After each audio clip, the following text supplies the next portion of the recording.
সেপ্টেম্বরের ফিফা উইন্ডোতে 2026 বিশ্বকাপ বাছাই পর্বের সপ্তম ও অষ্টম রাউন্ডের ম্যাচ কিছুদিন আগে শেষ করেছে আর্জেন্টিনা, যেখানে চিলির বিপক্ষে 3-0 গোলে জয়ের মিষ্টি স্বাদ পেলেও কলম্বিয়ার বিপক্ষে 2-1 গোলে অপ্রত্যাশিতভাবে হেরে যায় আলবিসেলেস্তেরা।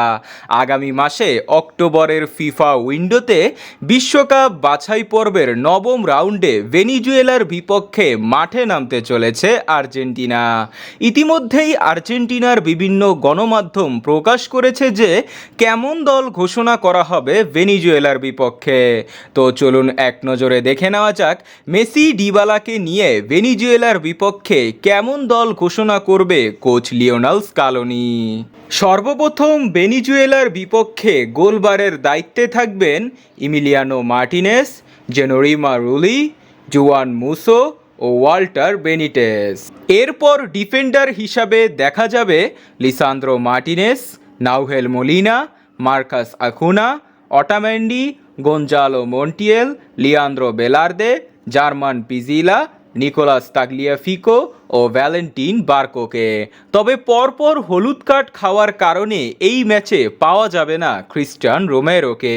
এরপর মাঝমাঠের দায়িত্বে থাকবেন Leandro Paredes, Enzo Fernandez, Rodrigo De Paul, Alexis Mac Allister ও লো চেলসোদের। এই মিডফিল্ডারগুলো বর্তমান বিশ্বের সেরা মিডফিল্ডার, যারা বিশ্বের বড় বড় ক্লাব শাসন করছেন, তাই ভেনিজুয়েলার বিপক্ষে তাদের দেখা যাবে। সর্বশেষ ফরওয়ার্ড পজিশনে দেখা যাবে Nicolas Gonzalez, Alejandro Garnacho, Matias Soule, Giuliano Simeone, Julian Alvarez, Lautaro Martinez, Lionel Messi ও পাওলো ডিবালাকে। আর্জেন্টিনার একাধিক সংবাদ মাধ্যমের মতে এদের নিয়েই ভেনিজুয়েলার বিপক্ষে দল ঘোষণা করতে চলেছে coach Lionel Scaloni.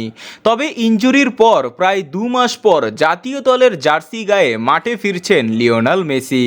Club inter মিয়ামির হয়ে মাঠে নেমেই টপ ক্লাস পারফরমেন্স করছেন। ওদিকে সেপ্টেম্বরের ফিফা উইন্ডোতে মেসির অনুপস্থিতিতে 10 নম্বর জার্সি পরে মাঠ কাঁপিয়েছেন ডিবালা। তাই তাদের দুজনের জুটি দেখার জন্য অপেক্ষা করছে গোটা বিশ্ব। তো বন্ধুরা, কে জিতবে, আর্জেন্টিনা নাকি ভেনিজুয়েলা? কমেন্টে জানান।